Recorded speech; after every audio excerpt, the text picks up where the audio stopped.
a struggle against the common enemies of man. Only a few generations have been granted the role of defending freedom in its hour of maximum danger. Now the veneer of civilization, which had protected us from their hatred, has been stripped away.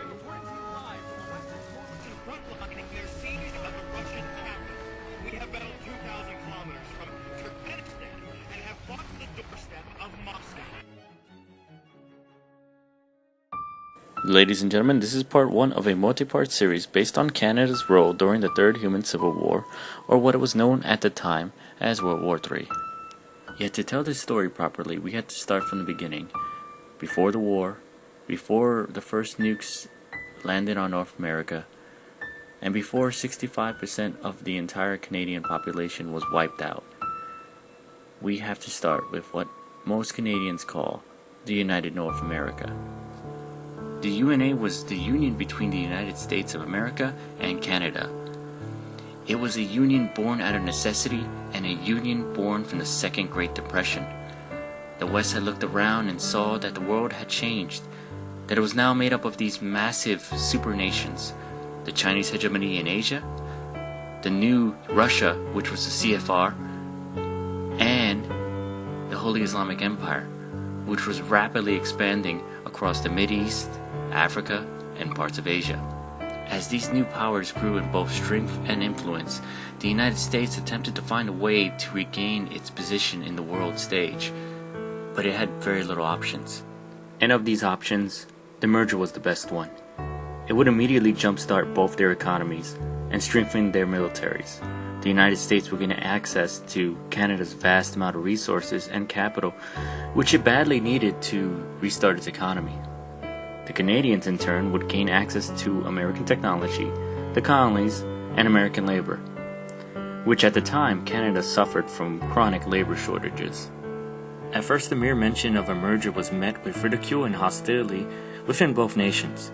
The first man to actively push for it, U.S. Congressman King of Michigan, was laughed out of the House of Representatives in 2030 when he put up a bill for vote that would start an action committee that would explore the possibility of a merger. In 2032, King, now a senator, once again approached this issue, but with the support of the Canadian Prime Minister, who wanted to build a superhighway that would integrate both the United States and Canada and pave a way for a customs union. This superhighway would stretch from Anchorage to Houston, Winnipeg to Austin, and Halifax to Houston. It was a no-brainer for both countries to build, since it would provide millions of jobs and make the transfer of goods, people, and resources between countries much easier. It was hoped this would help relieve both nations' economies still suffering from years of depression. In 2036, the International Trans-American Superhighway was built, and in 2037, a customs union was in full effect. By 2039, the new level of closer economic integration, the Trans-American Highway, and the riches from the colonies began to slowly revitalize the economies of both the United States and Canada. In 2040, building on the success of the Customs Union and Trans-American Highway, the leaders of both countries proposed a monetary union. Both nations would now share the same monetary unit. The US dollar, which was nearly worthless because of its massive national debt and resulting severe hyperinflation, would be replaced with the United North American dollar, which was backed by Canadian collateral and international investors, primarily from India, interested in a stronger American economy to counter the Chinese yuan, which had largely replaced the American dollar as the currency of choice for international trading. In 2043, the UNA dollar was introduced, and by the end of that year, it had fully replaced the Canadian and American dollars. In 2043, the U.S. military found itself involved in a short but bloody war in the Mideast known to history as the Second Democratic War. In this war, the U.S. attempted to preserve the sovereignty of both the Republic of Iraq and the Kingdom of Kuwait from the expansionist Holy Islamic Empire. The U.S. military was ill-prepared for the conflict, and with little political backing was forced to retreat. Both Iraq and Kuwait was soon annexed by the HIE.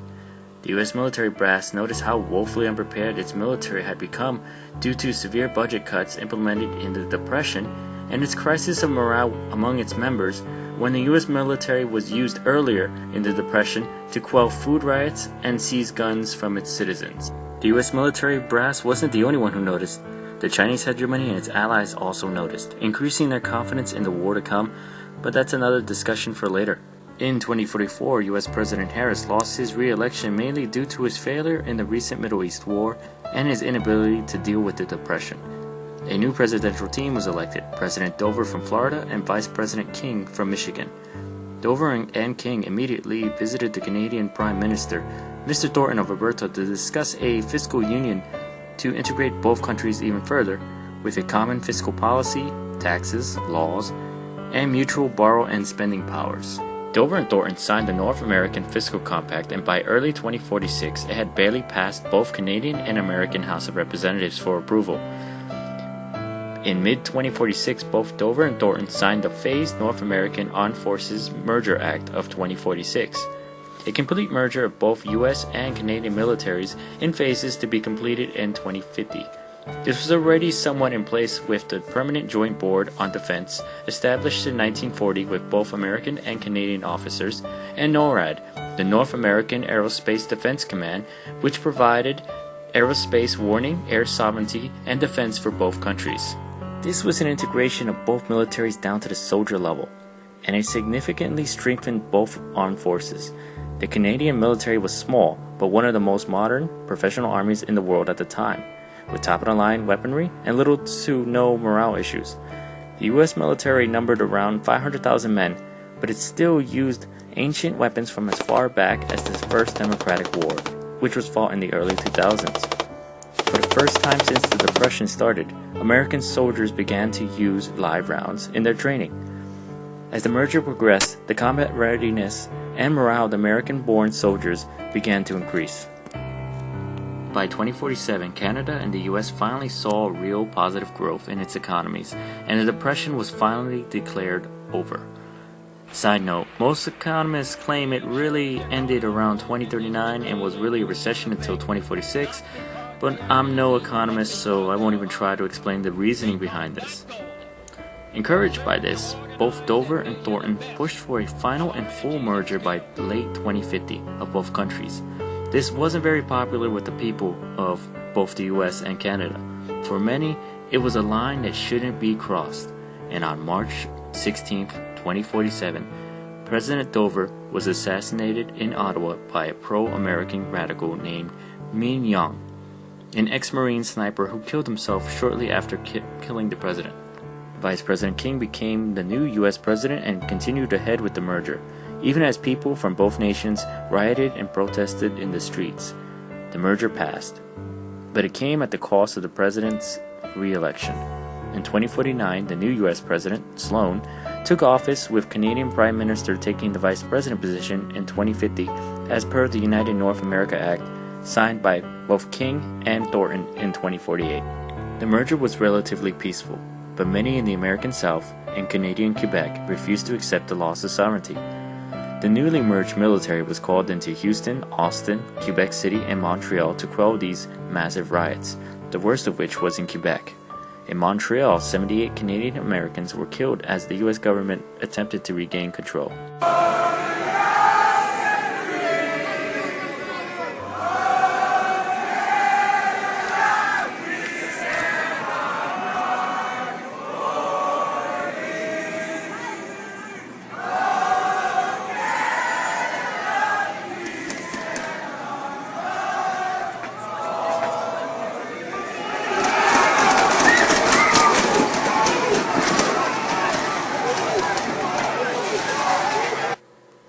To satisfy the people of Quebec, who even when they were a province of Canada wanted to secede from Canada, the US government gave the people of Quebec the right to vote for secession from the Union at a future time.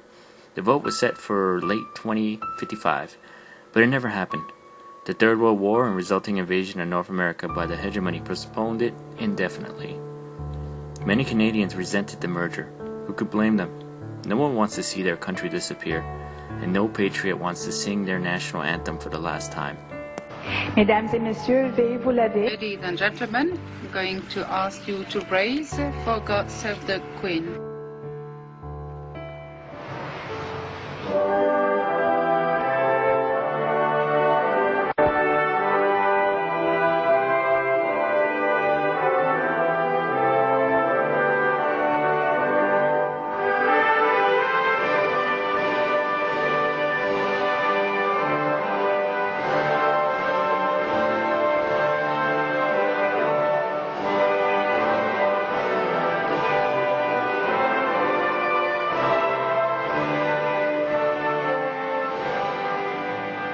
I think, consolidated.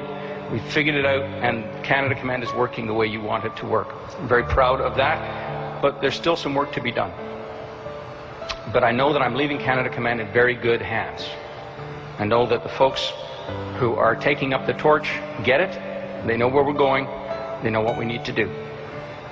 They will retain the trajectory of success in protecting and defending Canadians here at home.